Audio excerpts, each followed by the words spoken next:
What's going on? What's going on? Good morning. Good morning. It is a beautiful, beautiful day. Hope everybody had a great Juneteenth yesterday. It's an amazing day. Praising God for all of that went down in order for us to even have the opportunity to have this day. Man, God is great. Or that day yesterday, but yeah, let's hop right into it. Welcome back to the Daily Dose, the number one daily morning mastermind for those trying to elevate and grow in your professional, spiritual, personal, entrepreneur lives, man. I just love being able to get up here and being able to tap into, a deeper or a higher mission. You know what I'm saying? Because nothing we do in this world is about us, and we always got to remember that. So we'll hop right into the verse of the week. First Peter chapter 4, verse 10. Each of you should use whatever gift you have received to serve others as faithful stewards of God's grace in its various forms. God gives us so much grace. God gives us the ability to change not only our lives, but other people's lives. And we got to remember that the gift and the or multiple gifts that we have been given, we got to serve the people, right? One person can help so many people, right? And God created us that way because it's so many people on earth that are never going to fulfill their purpose. So one person has to fulfill their purpose to help thousands, millions of people, right? Because it's like 8 billion people on earth, literally. So if we do our part, God's gonna be pleased, and we're gonna live a very fulfilled life, which is what we got to get here to do.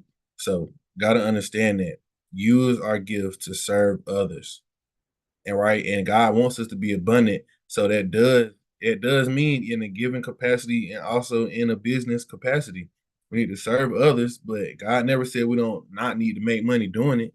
We don't not need to take care of our family, serving other people. You know, what I'm saying? He just said serve other people, right? Because God gives us everything that we need to provide, survive, and thrive.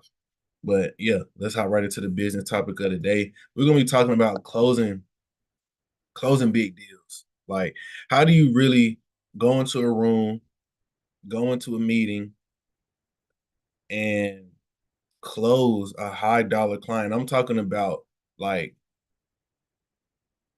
a five-figure deal and up. So, how do you go in there and close something that's going to be maybe pay you $50,000 at once and up, something like that? How do you do that? Right? How do you really close a big deal? First of all, I ain't even got this on the thing, but number one, you gotta be confident. You gotta believe that you can close the deal in the first place, right? You gotta go into it knowing that everything is possible with God on your side. So that's number one. But then, boy, you gotta build credibility and rapport.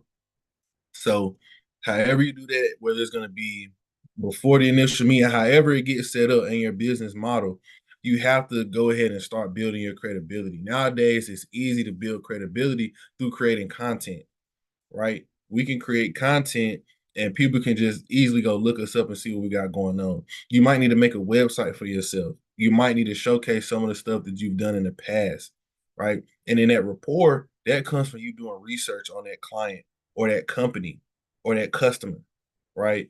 Do some research on them if you can so that you can go into that conversation already with ammunition, already with conversational topics, already with relational things that you can say to make the conversation go smoother, easier, and it's not like you're just hard pressed selling the whole time, right? Number two, focus on that value proposition. What is the value? Well, make sure that the client, customer, whatever, understands that the value that you're bringing to them, right? The value of whatever you're bringing to them has to be way more valuable than the money that they're giving you for that product or service. So you got to remember that. Focus on the value proposition whenever you're talking about, whenever you're in that conversation, in that meeting. How is this going to benefit them in all the different ways that it can? Focus on that so they can understand like this is not just what it does or this is not just what I do, but this is how it's gonna help you, you know what I'm saying, achieve your goals, whatever that is. Ask a lot of questions. Ask a lot of questions because asking questions will help you to eliminate objections. Somebody might come into a meeting and they're like, well, reluctant maybe to pay a certain amount for whatever the case may be. And then so they'll have a lot of objections to whatever you say. But if you go in there and you ask them the questions, they will that will open up the floor for them to object, but not really. They're asking you the questions and you just, disarm them with answers, with good answers, valuable answers, and allowing them to, get any uncertainty out the way. So ask a lot of questions in these meetings. Open-ended questions, like, so what concerns you? Like what about this? Like any questions, um,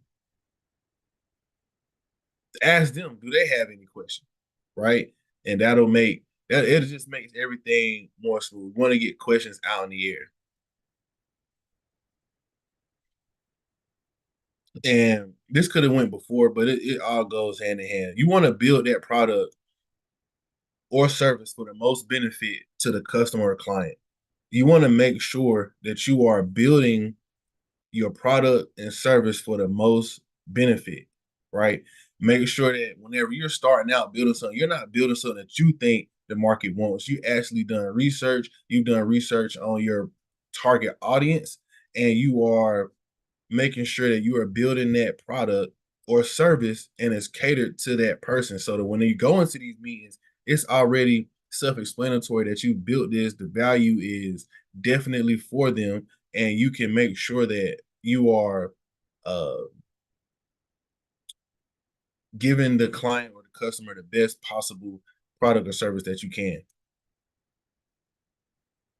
You can. Now, this is a kind of a sales strategy. You can go this route if it makes sense for the conversation, but you can create a sense of urgency. Like this, whatever this is running out. Whatever this is not going to be this price for this long.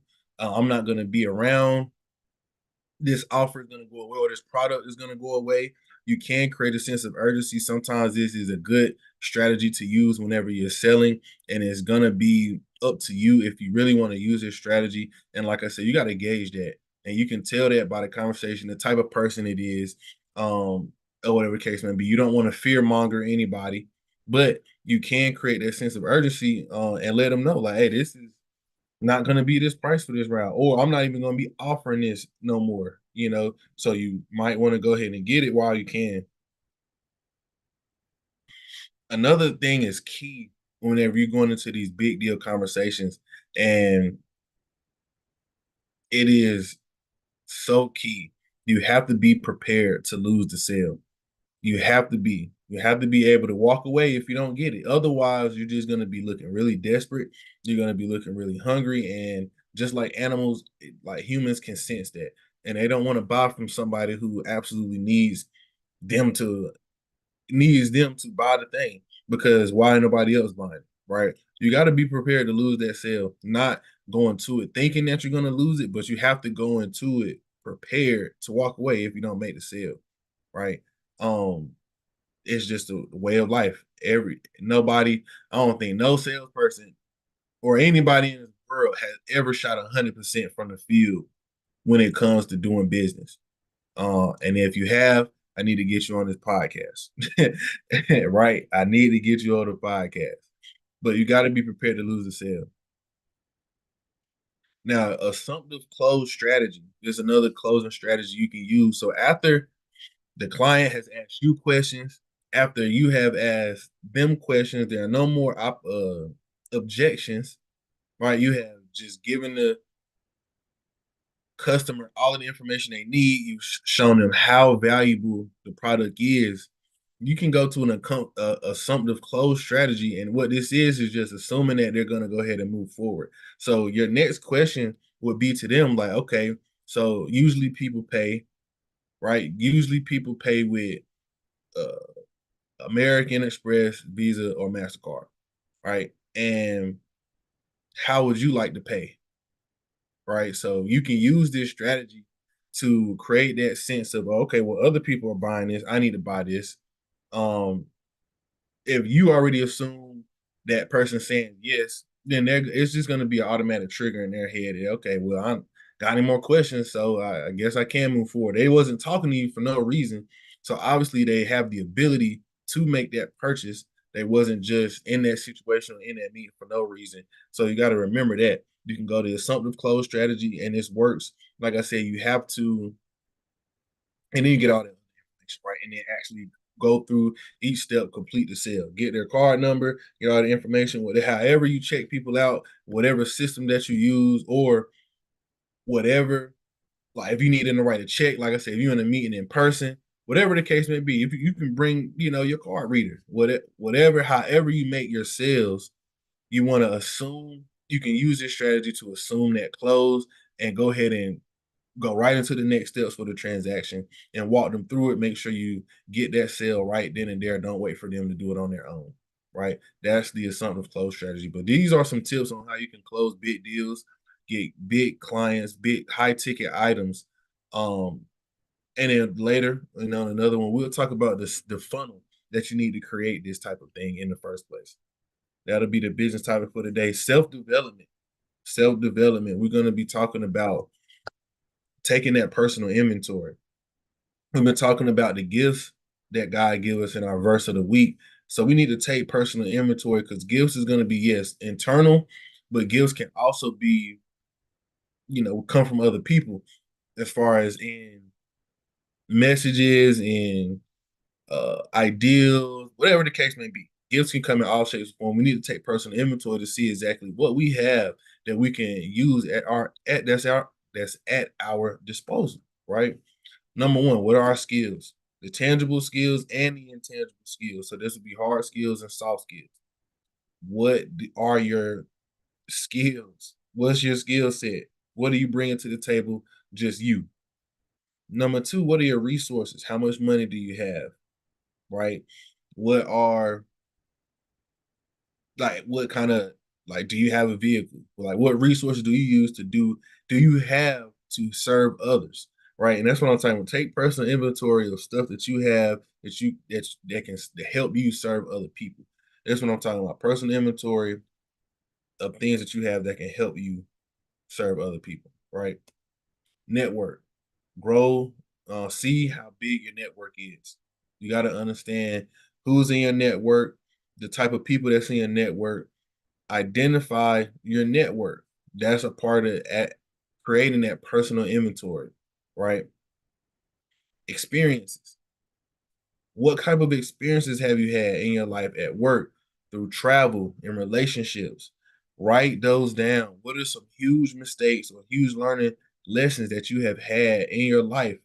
Take personal inventory of that. That can help serve other people. That can help be a blessing to other people.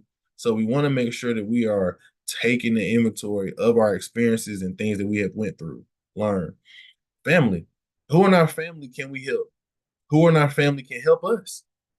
Right? Who in our family can give us information, can give us knowledge, can give us wisdom? Who in our family could potentially invest in a deal that we need or in your business, right? Take personal inventory of the family members that you can count on, depend on, and trust, and that will help. That will be a good support for you. Friends, yes, family and friends could be considered part of your network. I'm not including them in the network for this capacity because they're just in a closer level, I feel like, than your network would be. So your friends, what friends can you count on? What friends can you depend on for support? Right?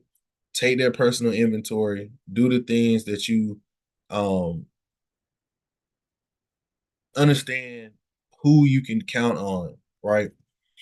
Journal entries. This is personal inventory. Go back and look at those journal entries. What have you wrote down? What were your thoughts, a year ago, 5 months ago, 3 weeks ago? Take a look at your journal entries, actually go back and read them. Those are inventories of your thoughts. Those are inventories of your growth. That's an inventory of where you're trying to go. Go back and look at those and make sure that you go back and look at those on a regular basis. Assets. What type of assets do you have? Do you have any stocks? How much money do you have in your savings account?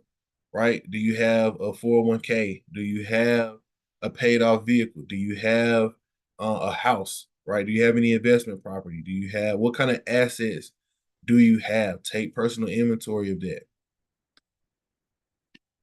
Also, personal inventory of your 1, 3, 5, and 10-year goals. We got to have that. If we don't have a roadmap, then we don't know where we're going. We got to have that roadmap. We got to have our goals outlined, and we work according to God's plan and God's will.